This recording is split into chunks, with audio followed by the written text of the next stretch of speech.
Well, hello, kindred spirits. I couldn't go a week without popping in to say hi and Merry Christmas for those of you who are celebrating Christmas and Happy Hanukkah.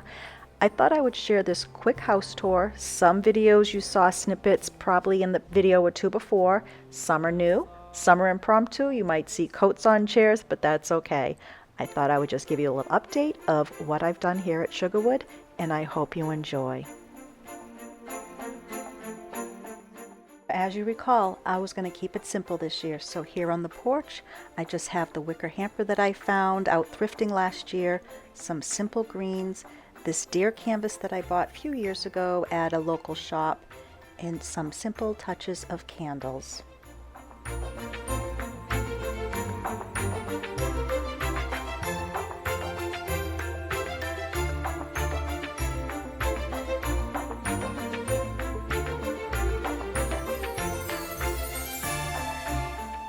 Here in the kitchen, the vintage riding boots I found out shopping out and about last week, and the tall case clock, $25 find a long time ago.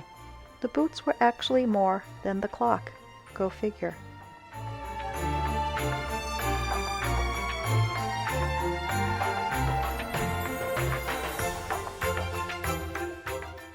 The pheasant didn't get very much time on the Thanksgiving tree, so I let it stay out and enjoy the Christmas garland here over the mantle in the kitchen. My triple bow that I shared with using all reused items that I've had from years past.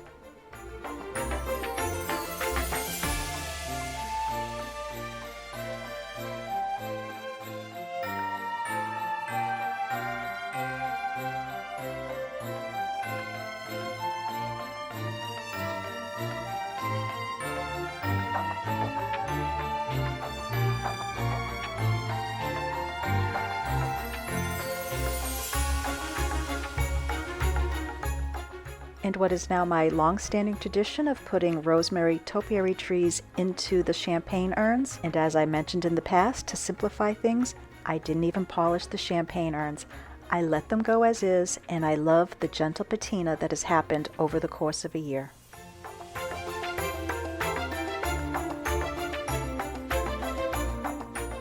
Willow stocking is hung with care, and in the kitchen cabinets are some of the village houses that I have lit by battery-operated remote control lights that I can enjoy these at night while I'm in the kitchen or even sitting in the library. I can see them from the sofa. This year I just added the dried oranges that I made to the garland over the window. I didn't do any bows, I didn't do any wreaths, I didn't do any baubles, just the orange slices. And during this moment in time, I am enjoying a candle I created. In 2026, we have more custom candles that we will be making. More on that next year. In our library, we got a little bit of a late start with our Christmas tree, and I can't remember if I mentioned it or not. When we went to get our annual frolicsome, they sold out. I unfortunately mentioned it, and they said they got a run soon after I did, but that's okay. We have a beautiful balsam here, and I have it adorned with a lot of the fox ornaments that I've purchased recently because many of you know I lost all of the fox ornaments in our move.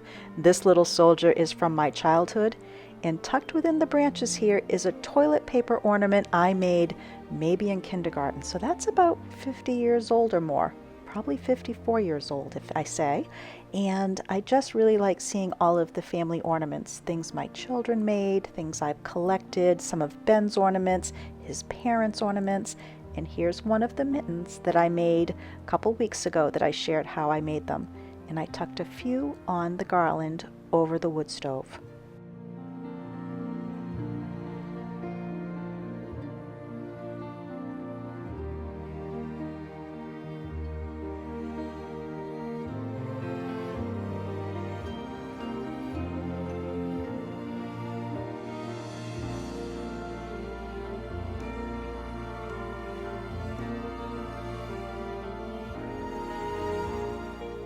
Heading into the dining room, this is a wreath that we sell. We've sold out since. So many of you have them in your home now, and I love seeing the photos of how you used them. You may notice that I moved the little tree back to in front of the window because Captain Caleb Story did not like having the tree in front of him. so I moved it. Another very simple touch that I do every year is oranges with greenery. You could put them in a bowl or do them in a 3-tier tray like I did here.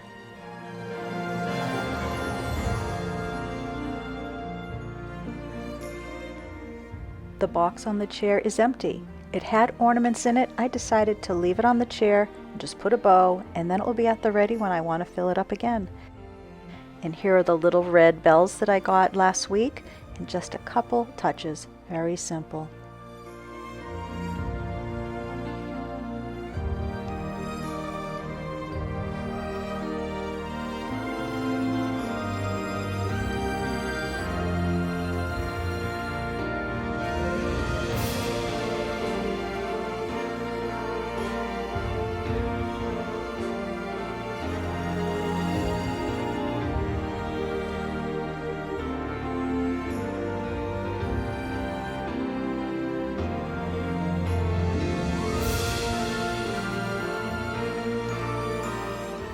And the living room, I have plans for this for 2026, and I'm very excited to work on this room because I have not touched it since we moved here, other than stripping the mantle that was brown and painting it cream.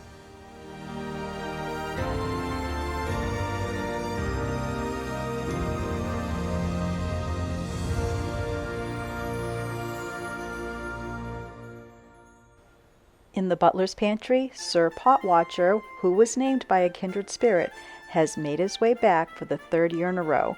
Many of you might remember, I painted him to match the butler's pantry.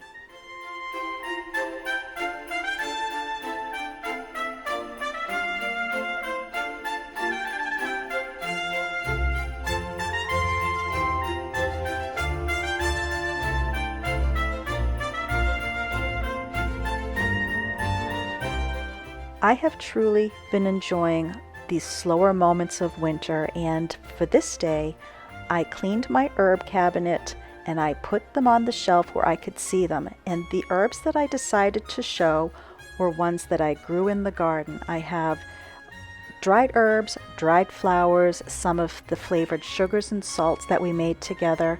I have dried apples from the little orchard here, and then I also dried some lemons and limes. Unfortunately, they turn the same color, so when I add them to a tea, it's going to be a nice little surprise. And I even have some orange rind. Every time we ate an orange, I'd let them dry, and it's wonderful in teas, and I used it in my potpourri on the stovetop. But it is such a treat coming in here and seeing the fruit of my labor, no pun intended, here on the shelves for me to enjoy while cooking, baking, or sipping tea. On this night, Ben's cousin and her husband were joining us for a nice light dinner. I made a cheese platter. I made up some strawberries with sugar and water for a nice syrup. We're just going to put a little on the cake there with whipped cream.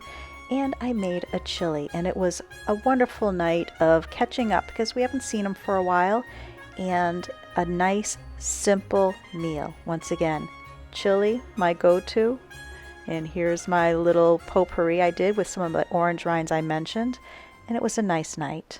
But now I'm going to head out to the barn and work on a Christmas tree. I'm heading out to the barn with just a few supplies for a little tree we put upstairs. And I might even bring out the brown leather skates that I found a couple years ago. I've had them in the kitchen for 2 years. Might try putting them on the railing or someplace upstairs. I'm not sure yet. So maybe I'll just carry the box out first. Start with that, because I also understand there's a tree that needs some work done. A little fluffing maybe. Ben carried the tree up from the other loft of the garage. We usually use this in the house, but this year we're going to use it in the barn. Willow is working hard, I can see.